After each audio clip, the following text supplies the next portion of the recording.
فرقان صاحب ذرا آپ بتائیں کہ بار بار گریراج سنگھ کہہ رہے ہیں کہ ان تمام لوگوں کو بنگلہ دیش میں جو ہندوؤں پر ظلم ہو رہا ہے وہ دکھائی نہیں دیتا، وہ چاہے وپکش ہو چاہے دوسرے اور تمام نیتاؤں کی بات وہ کہتے ہیں۔ تو ایک طریقے سے یہی کہا جا رہا ہے کہ ہندوستان کے مسلمانوں کو بنگلہ دیش کے ہندوؤں کی تکلیف نہیں دکھائی دیتی۔ حزب اللہ کو لے کر کے آپ سڑکوں پر اترتے ہیں، آپ فلسطین کو لے کر کے سڑکوں پر اترتے ہیں، سڑکیں جام کرتے ہیں، بڑے بڑے پردرشن ہوتے ہیں، وہ تصویر ابھی کیوں نہیں دکھائی دے رہی؟ گریراج کو نظر نہیں آتا، پوری دنیا میں ری ایکشن ہے۔ ایک شعر کہتا ہوں کہ ظلم پھر ظلم ہے، بڑھتا ہے تو مٹ جاتا ہے، خون پھر خون ہے، جمے گا تو جم جائے گا۔ دوستو، میں یہ کہنا چاہتا ہوں گریراج جی کا تو کام ہی یہ ہے، ان کو ایک نظر سنا ہے، لیکن مہاتما گاندھی نے کیا کہا تھا؟ مہاتما گاندھی نے کہا تھا کسی بھی جمہوری ملک کے اندر پہلا امتحان اس کا یہ ہوتا ہے کہ مائنرٹی کے ساتھ آپ کا سلوک کیا ہے، چاہے ہندوستان ہو چاہے بنگلہ دیش ہو۔ میں بزور آواز یہاں آپ کی بات آپ کے ذریعے کہہ رہا ہوں کہ بنگلہ دیش کے جو ہندو بھائیوں کے ساتھ جیسا میڈیا بتا رہا ہے، دنیا بتا رہی ہے، غلط ہو رہا ہے، ہم اس کا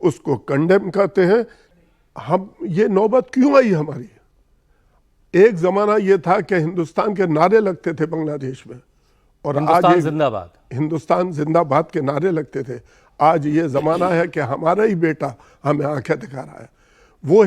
وہ بنگلہ دیش جس کی زمینی رشتے ہیں ہمارے، جس سے ہمارے اخلاقی رشتے ہیں، آج جو ہماری وجہ سے وجود میں آیا، یہ وجود میں آیا، ہمارے جوان شہید ہوئے۔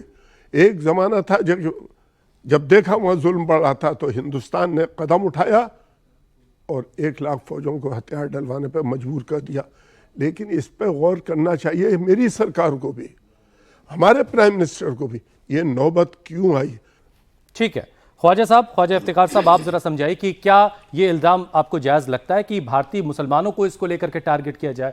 وہاں ہندوؤں کے ساتھ، الپ سنکھیکوں کے ساتھ اگر زیادتی ہو رہی ہے، اس میں ہندوستان کے مسلمانوں کی کوئی خطا تو نہیں ہے؟ حسین صاحب، میں اپنی بات کو تھوڑا سا پیچھے سے شروع کروں گا۔ پلیز۔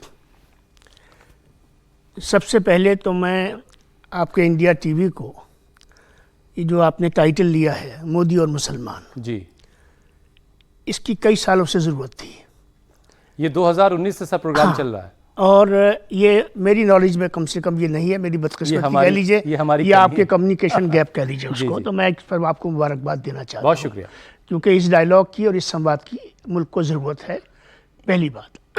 دوسری بات یہ ہے کہ ہم بنگلہ دیش پر بات کر رہے ہیں، جی، اور بنگلہ دیش میں جو ہمارے ہندو بھائی بہن رہتے ہیں ان کے ساتھ جو سیدھا ظلم ہو رہا ہے، زیادتی ہو رہی ہے، بربریت ہو رہی ہے، ان کی عبادت گاہوں پر حملے کیے جا رہے ہیں، اور ان کے اندر ایک سینس آف انسیکیورٹی اس حد تک پیدا ہو گیا ہے کہ بات ان کی سرحدوں سے پار نکل گئی ہے۔ اس پر بھی ہمیں اپنی بات کو رکھنی ہے۔ آپ نے مسلمانوں کے کنٹیکسٹ میں یہ سوال کیا ہے، لیکن 2-3 چیزیں سمجھنی پڑیں گی۔ دیکھیے، پہلی چیز یہ ہے کہ جب پاکستان بن رہا تھا تو پاکستان کی تحریک میں بنگالی سب سے آگے تھا، قمر بھائی، سب سے آگے تھا۔ یعنی پاکستان کو بنانے میں جتنی جذبات اور جتنا جنون جو ہے بنگالی مسلمان میں تھا وہ ہندوستان کے اس حصے کے اندر نہیں تھا۔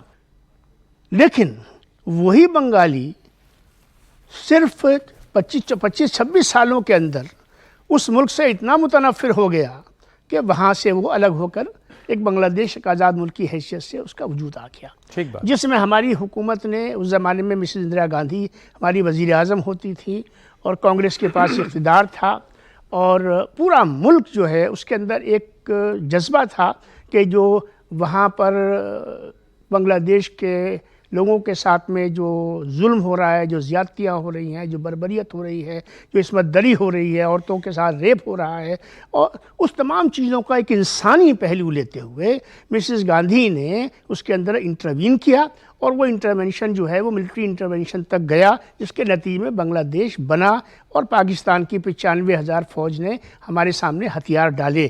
یہ ہماری ایک تاریخ ہے اور یہ زندہ تاریخ ہے۔